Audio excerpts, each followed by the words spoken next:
Hi, I'm Paula Ammons with Sluss Realty. When I first came to Sluss, the home buying process was a little overwhelming. But with the help of my brokerage and the Dennis Reed team at Fairway Mortgage, really helped simplify it. So today I'm going to sit down with Dennis Reed and just ask him some of the most common questions that I get from my buyers.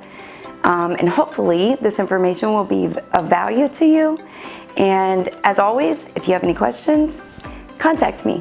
Thank you, Dennis, for taking some time with me today. Tell everybody a little bit about yourself. Yeah, my name is Dennis Reed. Been a loan officer and branch manager in the mortgage business for, I think it's about 17 years now.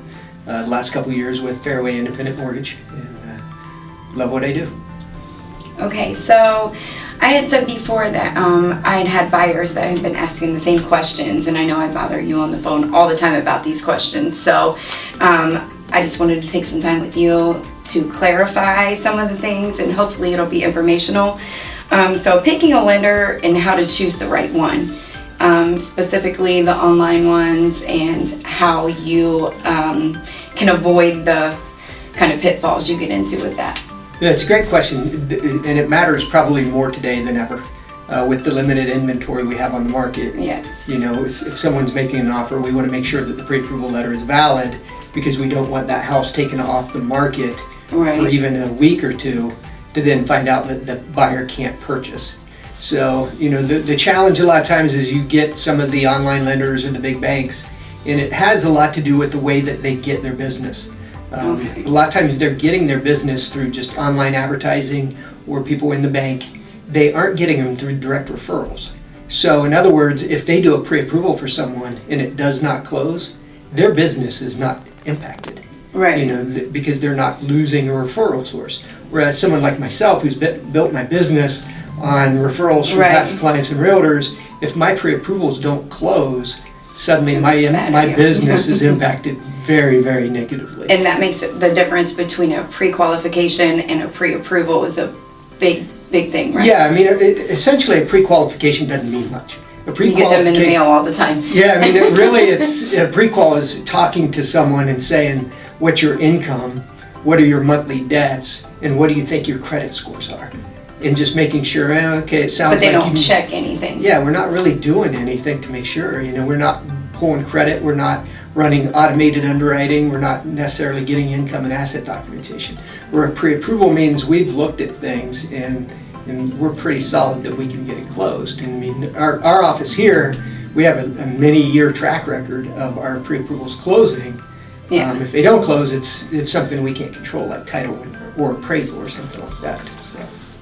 Okay, that's very helpful actually. If somebody was going to try to get a loan, what should they expect to have prepared for that? The first thing we got to do is get them to complete the actual application, where it's sort of data gathering, you know, name, birthday, social, all the basic information, work history. And we have numerous ways they can do that. They can go to my website. We have a mobile app that we can provide to them if they prefer to do things on their phone, or we can do it over the phone. So there's numerous ways to get the initial information. Then usually step 2 is we have them provide their pay stubs, W-2s, bank statements, because a lot of times when you take the first look at the application itself, everything can look great. Yeah. But once you get the documentation, maybe you find out they say they make X amount per month, but due to the guidelines and the way we have to calculate income, sometimes we can't show that they make as much as they're actually living on. So it can change everything once you get the Because they're not actually given the correct information, or is it because of the debt to asset? People are paid differently. For instance, you know, a lot of people, they know, like I talked to a guy yesterday and he said, well, I made $60,000 last year. Well, part of it was overtime, and he doesn't have a 2-year history on his overtime. So we can't use the overtime until we have more of a history. Okay. Same thing for, you know, second jobs. You got to have a history of working a second job. So people think, you know, well, they know what they live on each month. Right. But that isn't always what we can use for the qualification. Okay, got it. But they don't know that. Right. Everybody goes by credit scores, and this is what everybody says to me. My credit score is this, and my credit score is that. So what would be your minimum that you would feel comfortable even looking at as far as credit score? So the industry moved. I mean, most of us used to be sitting at like a 580 minimum. Everybody moved off of that last year during COVID, during the quarantine. We've moved back, it moved up to about 620, 640, then it moved back down. We're currently at a 600. There probably are some lenders considering down to a 580 again. But it's really hard. Even when we were considering down to 580, it's tough to get someone in the 580 to 600 range approved. So usually we're looking for someone over 600. The real challenge is a lot of these people are looking at their credit scores on these online services. Yes. Like Credit Karma is a big one. The problem is there's multiple credit models. That's the word I was looking for. There's consumer-based models, and then there's mortgage models. And the reason that matters is like Credit Karma, a lot of times someone will call me and they'll be like, I just saw on Credit Karma, I have a 660 score. Yeah. But a lot of times the mortgage score will be sometimes 20 to 60 points lower than what they're seeing. So it's a good way for them to track their credit, which direction it's headed, but it's not always a good gauge of where their score actually is. So. When my buyers are searching for a loan, is it true that within 30 days they can shop around and it will not affect their credit? Yeah, so when a lender pulls someone's credit, it actually opens a 30-day window for other lenders to pull the credit. It used to be every time a lender would pull it, it would impact the credit. Yeah. The government stepped in and said, these people aren't getting 3, 4, or 5 mortgages. Right. They're getting one mortgage, they're just shopping. So yeah, it does open it up. And where that really matters for you is like I had a call over the weekend and the client was trying to make an offer, but the listing agent wouldn't accept a pre-approval from this particular bank. So they're having to come here try and get pre-approved. And where the client sometimes is hesitant is they'll say, well, I don't want to do that because I don't want another lender to pull my credit and have my credit impacted. So you as the agent, when you're holding that conversation, to be able to tell them, if that was in the last 30 days, it's fine. It's not going to hit your credit again. And it'll probably be quicker if you already have your documentation put together and everything. It'll show up, but you as a mortgage broker, you can see that it's all just for... Yeah, that's actually on the credit bureau side. It'll show the inquiry, but the credit bureaus won't deduct their score by any additional points. Okay, perfect. Yeah. The USDA and the FHA. I know FHA is low down payment. USDA loan it says no down. But you always have to bring something to the closing table. So can you explain why, when it says no down, then they still have to have money? Yeah, okay, so the down is talking about down payment. So the easiest way to think of it, there's 3 pieces that make up the amount you need to bring to closing. Okay. The first one is your down payment. So USDA is 0 down, so that would be a 0. Right. The next one is your prepaids. Your prepaids is like your first year's homeowner's insurance, and then the building of your escrow account. Your escrow account is, each month when you make your payment, you got the tax and insurance included. Right. And when you send your payment in, they take the tax and insurance out and they stick it into an escrow account.